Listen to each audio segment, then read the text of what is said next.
distribution is taken from the, this is the total number of causes, if example from multiple causes, right?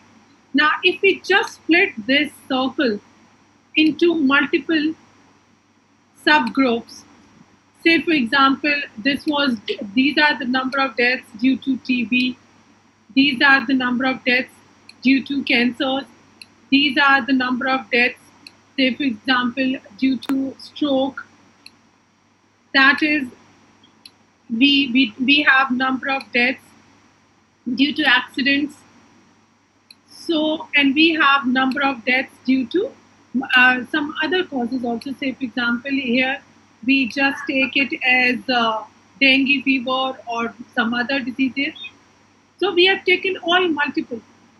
But say for example you have a very good policy maker, or you have launched a very good TB control program, and dengue is not very much present in this particular season. We have controlled all that. So what is going to happen? Once this TB is no more there, or its dengue has been reduced, so obviously the chunk contributed by them is going to be less. So automatically the rest, the cardiovascular is going to be shared this much, isn't it?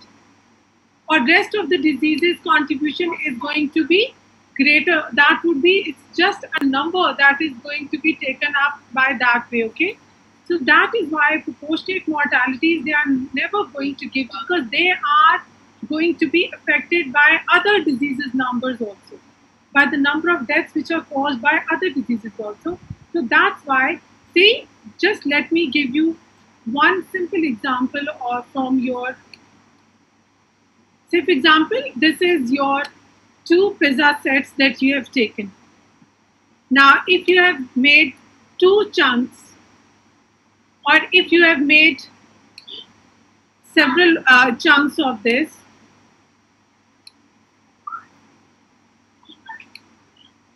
so what is going to happen here? 1, 2, 3, 4, 5, 6, 7, 8.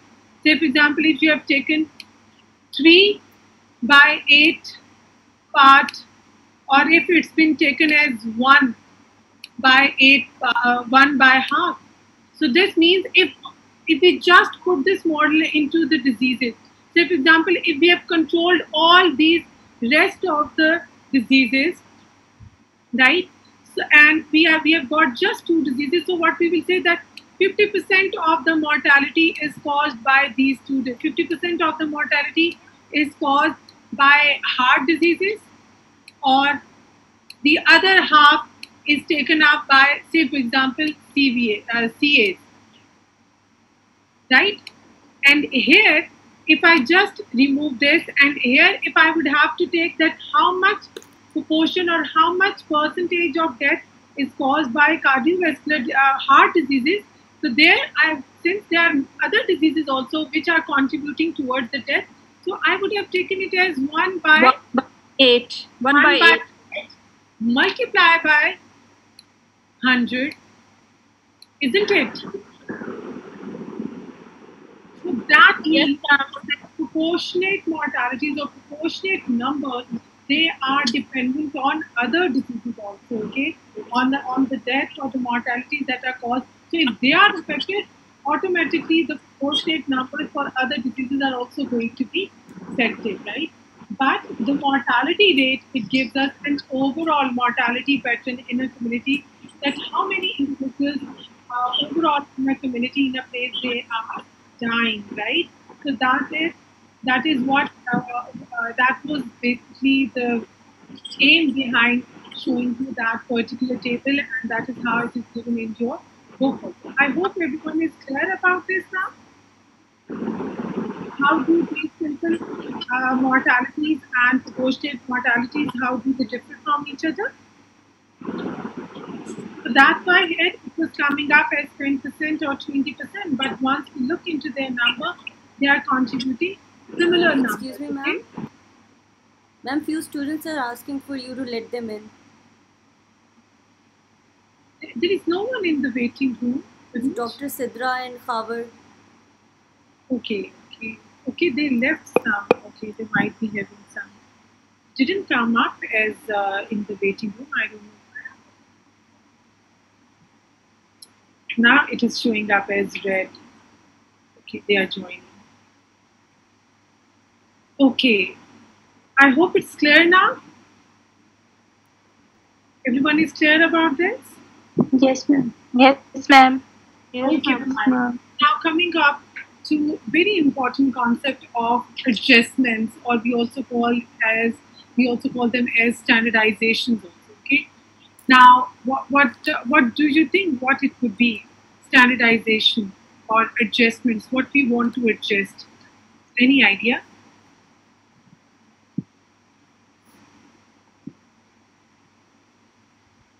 Ma'am इसमें जी Yes. Can you hear me ma'am? Yeah, absolutely. Is this Dr. Shabir? Yes शबी ma'am adjustments जो हैं वो इसको इस तरह लेते हैं कि जी for example if there is a standard age of a community और of a country so due to diseases और मोर्टेलिटी कितने number of years has been lost directly या इनडायरेक्टली वो कुछ कैलकुलेशन इस तरह की होती है जैसे हम न्यूट्रिशन में या मेल न्यूट्रिशन में calculate life adjusted number of years लेते थे so I am seeing like this is from this Okay, concept. like you're talking about disability adjusted life years and all that, quality of life, right? Exactly. Talking in terms Exactly. of, okay. So anyone else, any idea that I would say that keep this thing in mind that standardization also. The term adjustment is basically standardization, direct age standardization or indirect age standardization or age adjustment. Now see, the point to notice here is that some sort of adjustment we are doing for age, either directly or indirectly. And why age? Because if you remember, I told you that age is one of the biggest confounders. We can never make sensible comparisons till the time age is not catered, till the time age is not adjusted for the groups whom we want to compare. Okay? Now, remember that the aim of an epidemiologist is to asking questions. It is the approach, asking questions and making comparisons. So, whenever we want to make comparisons between two groups of two communities or two cities or two groups of individuals also, so we can't really compare them till the time there are certain characteristics which need to be matched or which need to be compared between those two different groups. Okay. So that is the basic notion of this adjustment or standardization. Now see, whenever we need to make comparisons between the two populations, say for example, if we take population of Rawalpindi and Lahore, and we want to compare the mortality pattern between Rawalpindi and Lahore, and we want to see that in which particular city people are dying more, which city has more mortality, or which city is the safer city to live in. So, do you think that crude rates would be a better measure? They would be the right yardstick to make comparisons? Crude rates or crude mortality rates, they would be the right measure for making comparisons between these two populations? No, ma'am. No, ma'am. No. Why? Why? Yes, you're right. Because, It's not the right yardstick. Ma'am क्योंकि ma'am एक confounded बहुत ज़्यादा है। Population age groups different होते हैं. Yes, age groups might be different. We never know. The Rawalpindi population might be younger as compared to the whole population, or it might be vice versa. Or there might be certain other environmental features also. The climatic conditions might be such that one city environment might be conducive or favorable, or as compared, or some weather.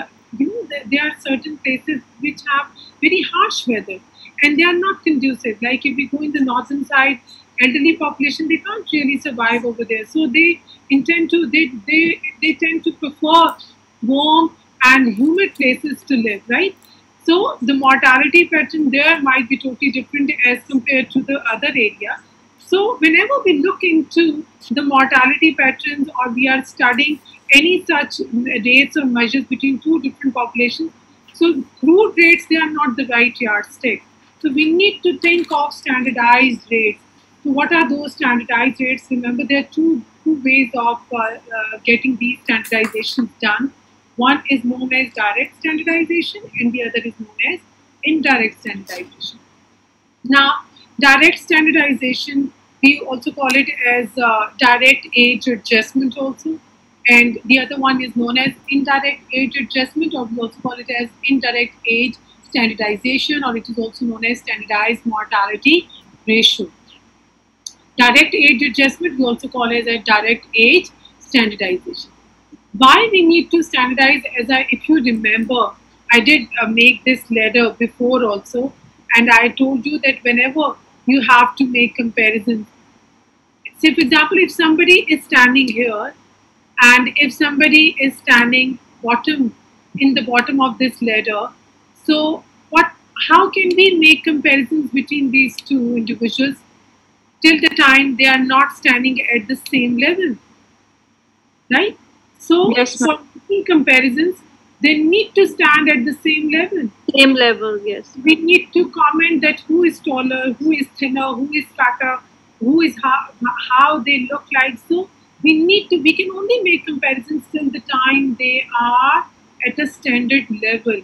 So that's why whenever we need to compare two populations, we need to create a standard population also to control all the confounding factors, and the biggest confounding factor is age. If some place or if some population is a younger age group, so their mortality question is going to be different as compared to the other population who has got elderly population, right? So that is the reason we go for standard. And a standard population is nothing but creating an aggregate of both population. What is a standard population? A standard population is a population for which the number is known as far as age and gender is concerned. The total number, a standard population, is the aggregate of the two populations that you want to compare together. Got it? A standard population is the number. What is that number? It's the aggregate of two populations that you want to compare. If we want to compare population A, if we have this population A and we want to compare it with population B, how do we create standard population? We just add these two populations together, so that will give you standard population. And what do we, we do this step by step, and I'll just let you know in a short while that how do we do that. That there are, we split all that population into different age categories. So we calculate age-specific death rate first, and then we aggregate this, and then finally we calculate our direct age adjustment. Okay, so let me just take you back to the presentation so that I can show you that which particular changes you are going to make in your presentation also. So a hypothetical. So we need to create a hypothetical standard population is the one for which everyone is known. How do we calculate? Whenever you have to make a direct age adjustment, we need to have a standard population. Why we need to have that standard population? Because we need to eliminate the effects of any differences in age between two or more populations whom we want to compare with each other. Okay. So coming up, you can all read it up. Okay, all these details are given in your book also. So I'll show you all in this table that we have for this calculation. I'll bring you to this example that I have put in for you, but before that, we'll come to our book example that is given in your book. Okay, so I hope you all can see that. Yes, ma'am. Okay, fine. Now this is little tricky, and it needs a little bit of your extra attention. So first of all, see that in this table they have created this example, hypothetical example, just to make you understand this concept of direct age adjustment. Okay, and they have made two different periods, or they are comparing these populations in two different sets of time periods. Say, for example, if this early period, if you take this period from 1980 to 2000, say, for example, right? And if we take this time period from 2001 to 2020. That is what it means, early period and late period, right? They've taken two different time periods and they want to compare the mortality rate of population in these two time periods, okay? Now just look at this data carefully. Now in this early period, they have made this population same. They say that at that early time period, there was a population of 900,000. And at that particular point in time, total number of deaths in that population was 862 in early period. You just assume that this early period is basically your 1980 to 2000 time period, okay? So this is your early period. So they have calculated death rate for this. How did they calculate that death rate? 96 per 100,000. Any one of you?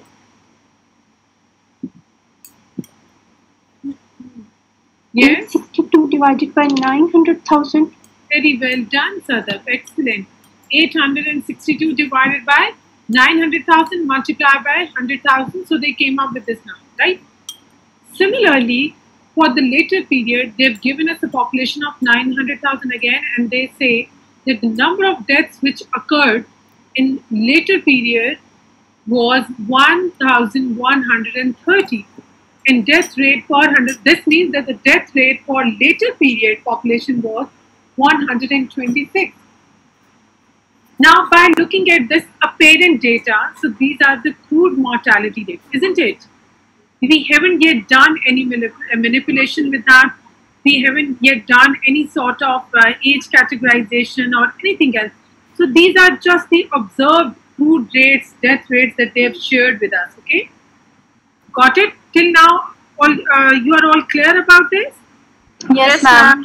Okay. Yes, ma'am. What we are doing, we are comparing two different populations in two different time periods, and we want to see that, okay, which particular population had more mortality, or which particular time period was a better time period to live as between these two, okay? By looking at the observed data that we have that is provided to us, we can see. What we can see by looking at this data, which period was a safer period? Early period. The early period. Early period. Early period. By just looking at this, we can make out that probably early period was a better period. So this is just on the basis of the crude rate, okay? Now, what next we need to do is, but as we said earlier, that crude rates, they are not the yardstick, or they are not the good rates for the comparison purposes, because we saw that there are so many things, and especially we said that age is one of the biggest factor that is the determinant of mortality. So we need to standardize our populations first before making their comparisons, right? Now it's little extensive now, and I'll take you step by step for its understanding. First, we need to understand this table. Again, they have split this, what they have done now, what is extra in this table now, early period and time period, later period. Specific age groups. Very good. Age, Now, ma'am. what they have done now, see this row, all of you can see this? Ma'am. Yes, ma'am. Yes. All ages. Yes, ma'am. This was for total population, all ages. 900,000, we saw that 96 per 100,000 individuals, they were dying in early period. So that was for total population, all population, okay, all ages. But now in the next three rows, what you can see that they have stratified. What they have done, they have stratified. They have made stratas or subgroups within this population of 900,000. And which age categories they have created among this? 30 to 49, 50 to 69, and 70 plus. Got this? And now what they have done, they have identified that out of this 900,000 population that they had in the early period, how many individuals they were in this particular age category of 30 to 49. So that is 500,000 in the early period, and in the later period, they were 300,000. See, they have made these categories for both population, for early period also and for the later period also. This column is for both of these periods. And then for 50 to 69, how many individuals they were in this particular age category? Any one of you? 300. 300,000. 300,000. In the early period and 400,000. 400,000 in the late. very good, 400,000 in the later period. And then 70 plus population was how much in early period? 100,000. 100,000. Very good, very good. And in the later period? 200,000. 200,000 population. Now see, now just by looking at this, we can make out that later period had more elderly population as compared to early period. Similarly, as the age is progressing, see 50 to 69 is again later period had more individuals in 50 to 69 age category as compared to early period. And now these are the crude death rates that they have calculated for the early period for each age subcategory. How did they calculate that 12, 132 and 406? 60 divided by 500,000 multiplied by 100,000, that would give you 12. Isn't it? And similarly, 30 divided by 300,000 multiplied by 100,000, this will give you 10. This top row is the same as the previous data that was provided to us, right? This top row, right? Now we are focusing on to this particular population. Okay. Now we are going to take this data forward for our discussion. I'm sure you all can see on the screen that we are having less than a minute for this meeting. So the moment we finish, I'll start up again and then I'll proceed with this table and with this calculation. Okay. So we'll see that how to proceed this forward.